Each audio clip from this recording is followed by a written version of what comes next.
Hello everybody, welcome back. This is part 3 of the Zoukei Mura Bf109 build, the 32nd scale kit.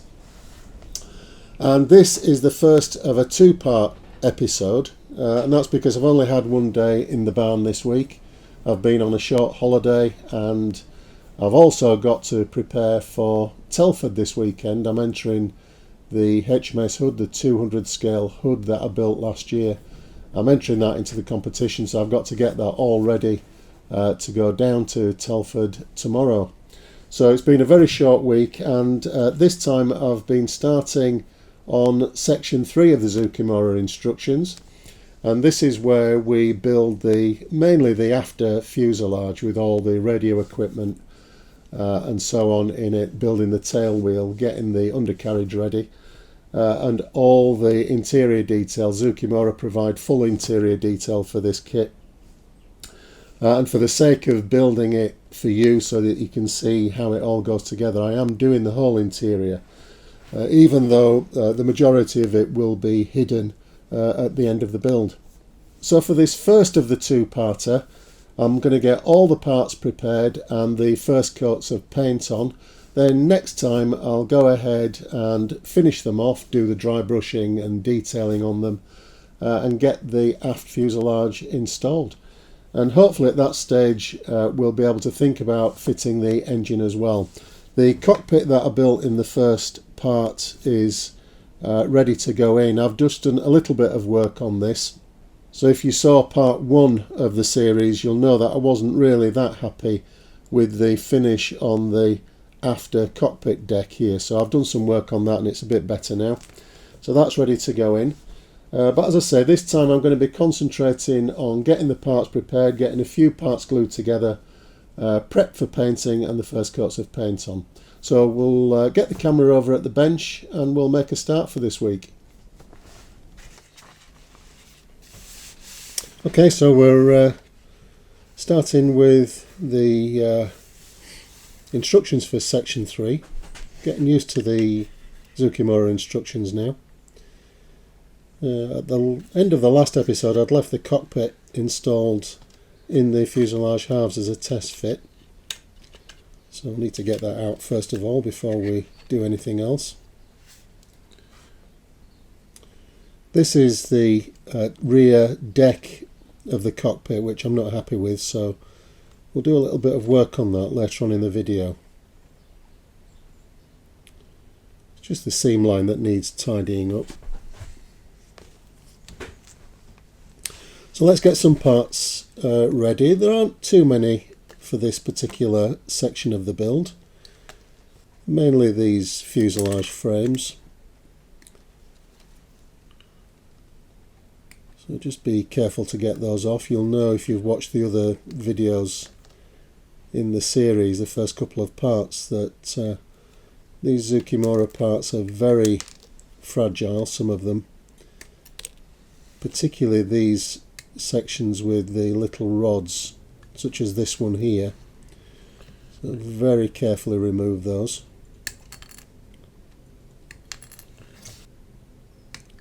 I like to get all the parts off that I'm going to need for this section, so I can give them a good clean up and prepare them all for painting, priming and so on at the same time.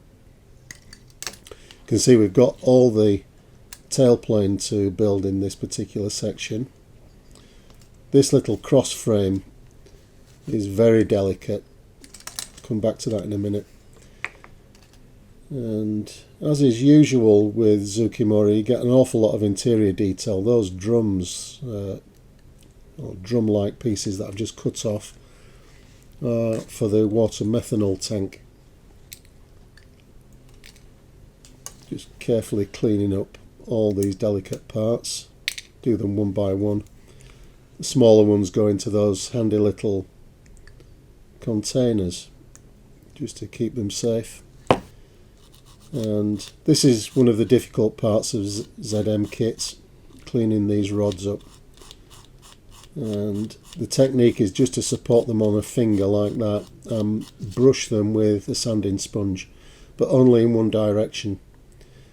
if you move from side to side with a sanding sponge, it flexes them too much and they do risk breaking, as I've found to my cost in previous parts.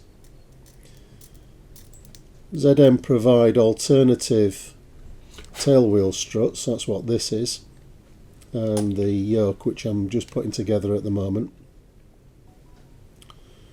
So this and other alternative parts show that Zoukei Mura are planning other versions in the future.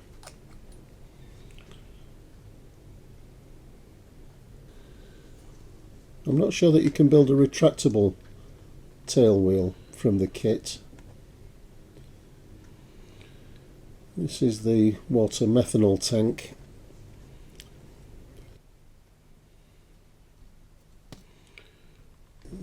This particular version had water methanol injection, which provided extra boost, gave about an extra 100 horsepower to the engine.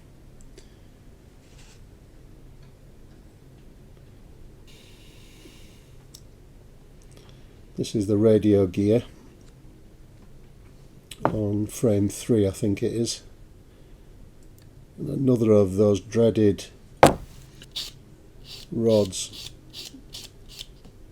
I'm always on the edge of breaking these. Carefully does it. I managed to get away with it, so you can relax. I didn't break any more in this particular part of the build. So I'm just carrying on now, tidying the parts up, doing assembly where I can. And we're starting to assemble the tail wheel itself. This is just in 2 halves, and I'm using Tamiya's standard glue, getting plenty on, because with wheels like that I like the glue to seep out slightly, or I don't mind it seeping out slightly. It just helps with the cleanup. This is the Mark 108, the 30mm cannon, or the breech of it, which sits to the rear of the engine. The barrel actually went through the V and eventually through the spinner, fired out through the spinner.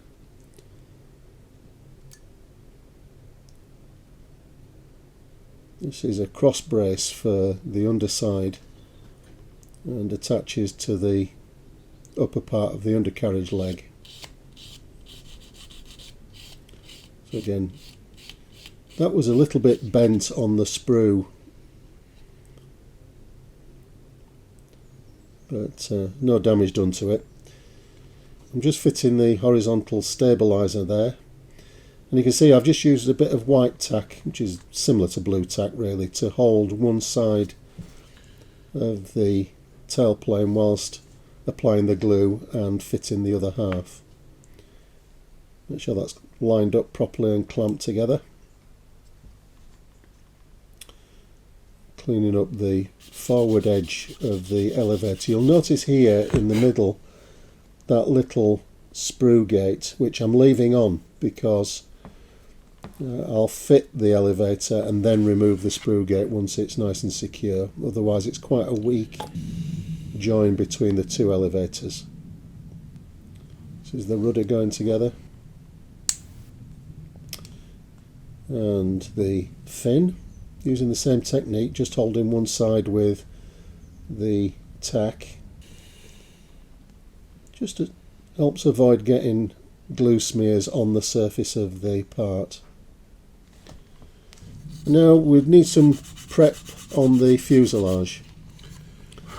And because the tolerances on these kits are so fine, so tight, I'm just removing a very slight trace of the moulding seam on the underside there, just to make sure that the wing's going to fit okay at a later stage. Again, this is evidence that Zoukei Mura are planning other versions. I'm just filling in this access panel, which isn't required for the G14. That was sprue goo that I used for that, which is just styrene mixed with some liquid cement, and it just provides a nice solid filler which I'm removing here. I also, in that last shot, was just opening up the hole for the radio mast. Just make sure that that's filled in, and just to doubly make sure, I'm using some Mr. Surfacer 1000 here, straight from the lid, just to get rid of any final little imperfections on that filler. These protrusions need to be removed as well. These were little brackets for umbrellas to be fitted. It just kept the cockpit cool, particularly in North Africa and hot climates like that. But we don't need it for this particular version. So that's nice and smooth, sanded off. Just polishing the fuselage back up with a sanding buffer. Finishing off that access panel that we don't need. And again, buffing the surface just to make sure that it's perfectly flat and all traces of that panel have gone. Just to check, I'm just applying a very fine coat of Mr. Surfacer. This is Mr. Surfacer 1500, just to check that that's going to paint over properly. You can see the little access panels disappeared. That's good to go.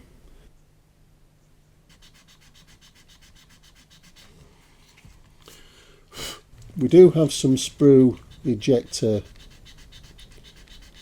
pins or locations here on the inside fuselage, and although it's very unlikely that you're going to see them, I am going to be removing them at least on the starboard side. The port interior is invisible, so I'm not bothered about that, but you might just be able to pick them out on the starboard side, particularly when you're applying a weathering wash.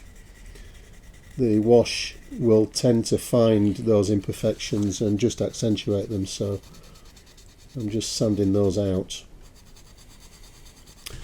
ZM suggests that we do a test fit of all the fuselage frames, which is what I'm doing now. They're a pretty positive fit. I think it would be difficult to get them out of alignment, but I'm just checking them, just making sure that they go in the right way. It's pretty clear in the instructions which way these have to face. And just applying the other fuselage half, and it goes together without any trouble at this stage. It'll just be my luck that once we get glue on I'll start to struggle with it, but on dry fit all goes together nicely. So I'm happy with all those. I'm just going to clean up this water methanol tank. Just for the sake of it, really. I'm not going to be able to see this, and in fact, as I said, if I was going to build this myself I'd probably omit this, but I want you to see the parts as intended by Zoukei Mura. So that's it, that's the collection that we need for section 3. So I'll start to do a bit of assembly before applying the primer and paint. This is the elevator counterbalance.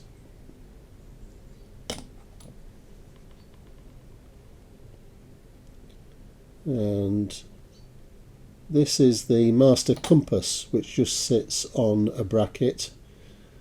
I'll be painting this in the overall interior colour, then just picking out the compass in silver, probably next time. This is the rudder bell crank, which is just need to be careful on alignment with this, just to make sure that it's perfectly horizontal. A couple of attachment points for it. So just check the alignment, make sure you're happy with it. This is the rear cockpit deck that I mentioned earlier on there, where I wasn't happy with the joining, I've just used some milliput there, some superfine white, to clear that gap up. I'll obviously paint that over in a bit. Tidying up the elevator and just reinstating the panel line around the front of the fin. Sanding the front of the fin there just shallowed that panel line, so I'm just reinstating it with a fine saw blade. And a test fit here of the horizontal stabilizer, no problem with that. The fin here probably needs a little bit of adjustment, which I'll do when I come to assemble it. And now I'm going to glue the elevators in position. You can see I've still got that sprue gate in position just to support it. You could, I suppose, fit this at a drooped angle. I'm fitting it as in neutral. Wouldn't be too much to add some droop to that. So on to primer. I prime all the parts on kits, and this is Mr. Surfacer 1500. This is finishing surfacer, and it's thinned 50% with Mr. Hobby levelling thinners. Sprayed through the Hartmann steam beck. It's got a 0.4mm nozzle on it, and round about 15 psi for primer. Goes on really nicely, as you can see. If you've noticed those sprue ejector gates, I have checked, and you can't see those once the cockpit's in position, so I'm not worried about those. Just getting into all the detail on this radio bulkhead and checking the fit and join on the methanol tank. As I said, you're not going to be able to see that, so I don't know why I'm spending time doing that really, but it's just force of habit, I suppose.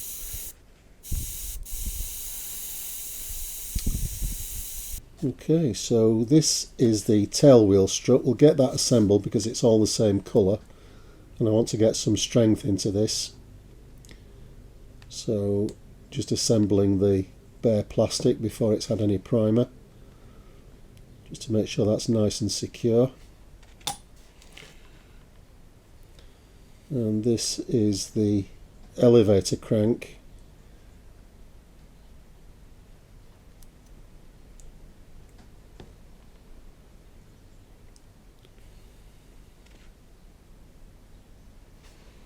It's a delicate part again. So that's all ready for priming and painting.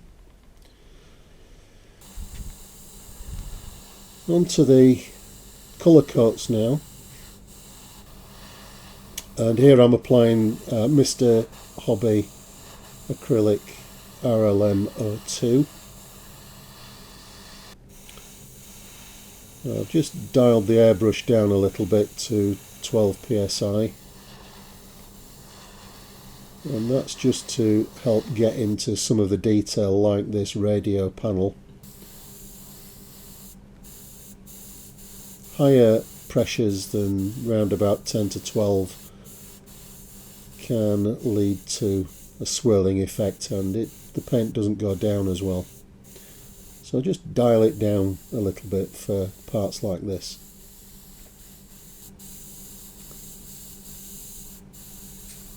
Just masked off the forward part of the inner fuselage for the cockpit area, which is RLM 66. Again, this is a Mr. Hobby colour,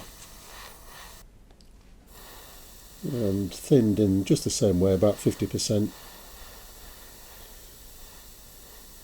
And some nice thin coats. We don't want to obscure any of this nice detail on these parts. Get the masking off.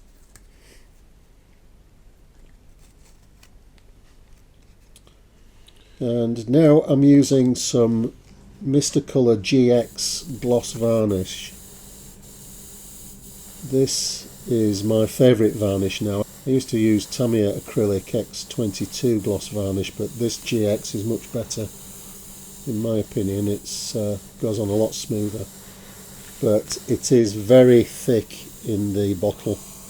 It needs to be thinned round about 70% with levelling thinners. But once you do that, it goes through the airbrush fine. Any thicker than that, and it won't go through. I've found it blocks the nozzle. But with the levelling thinners, it provides a really nice finish.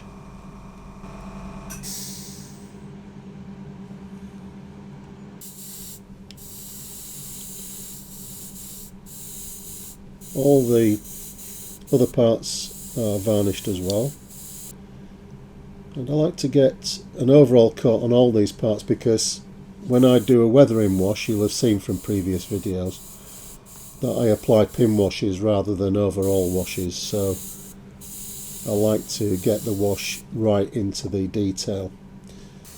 And if you use anything other than a gloss coat, the wash just tends to bleed into the paint, which is an effect that can be useful, but not in my case. I like to just have it as a pin wash.